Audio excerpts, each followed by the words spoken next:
샬롬. 우리 아침 저녁으로 찬바람이 우리의 옷깃을 여미게 하는 우리 가을로 접어들고 있습니다. 여러분 모두 건강하시길 바라고요. 또 우리 각 가정마다 우리 하나님의 손길이 함께 하시기를 축복합니다. 자, 오늘 우리가 나눌 하나님의 말씀은 예레미야 4장을 중심으로 해서 우리 임박한 하나님의 선포가 전해지고 있는 내용입니다. 먼저 하나님께서는 이 이스라엘 백성들에게 임박한 하나님의 심판이 임했다는 것을 경고하시면서 나팔을 불라 이렇게 말씀하십니다. 나팔을 분다는 것은 군대가 소집된다는 의미를 가지고 있죠. 지금 하나님의 심판이 임박했고 아주 긴박하게 상황이 흘러가고 있다는 것입니다. 심판을 피할 수 있는 기회 시간이 다 지나가고 이제 하나님의 말씀이 현실이 되어 다가오고 있는 것이죠.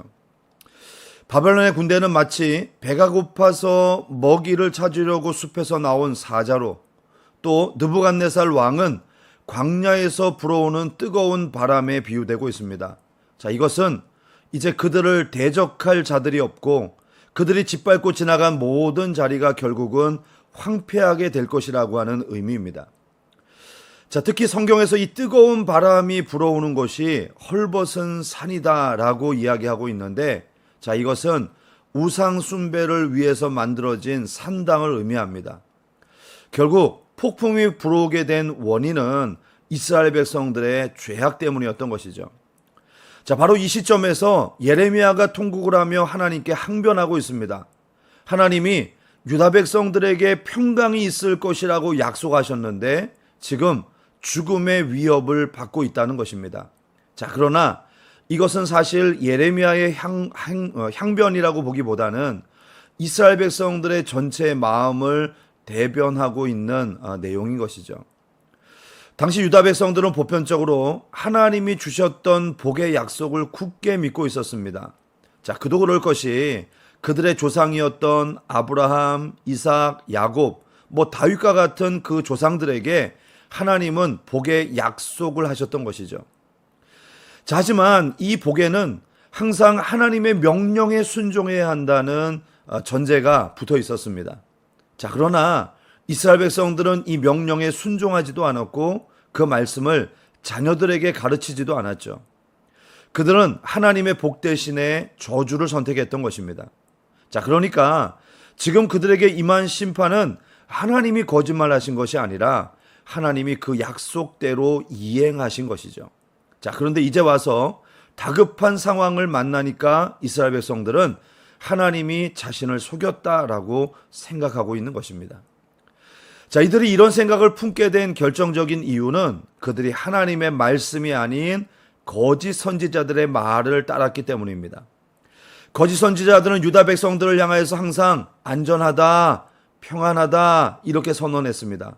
그리고 그들의 죄를 지적하고 임박한 하나님의 심판을 외치고 있는 예레미야를 미친 사람 취급하며 가두었죠.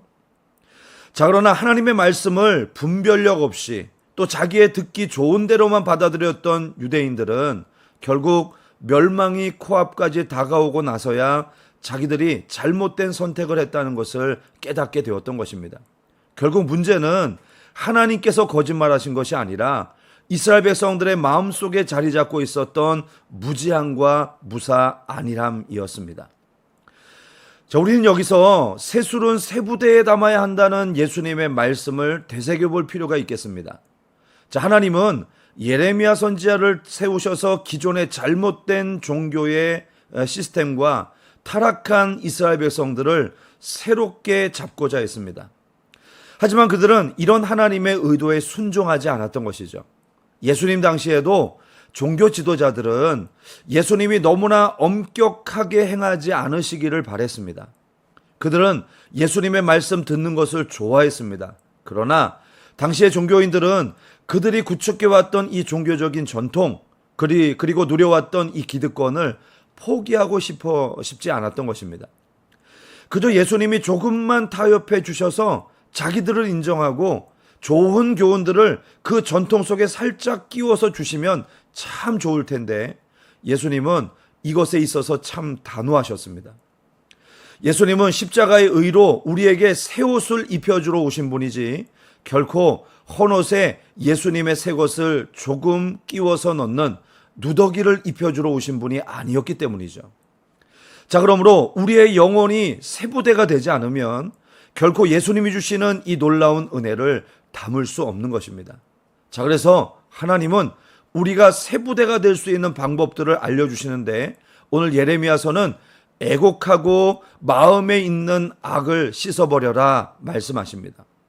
자, 애곡이라는 것은 바로 뉘우침을 뜻하죠. 그리고 마음에 있는 악을 제한다는 것은 바로 그 생각 가운데 악이 머물지 못하도록 생각을 고쳐나가고 삶을 고쳐나가는 실제적인 행동을 의미합니다. 하나님은 절대로 거짓말하는 분이 아닙니다. 그리고 우리의 거짓에 속지도 않으십니다. 그러므로 우리는 하나님의 말씀을 농담쯤으로 여기서는 안 되겠습니다. 마치 하나님의 말씀을 진지하게 배우는 학생처럼 그 말씀을 잘 깨닫고 순종하면서 말씀이 약속한 바를 우리의 삶에 누리는 거룩한 하나님의 자녀가 되기를 주님의 이름으로 축복합니다.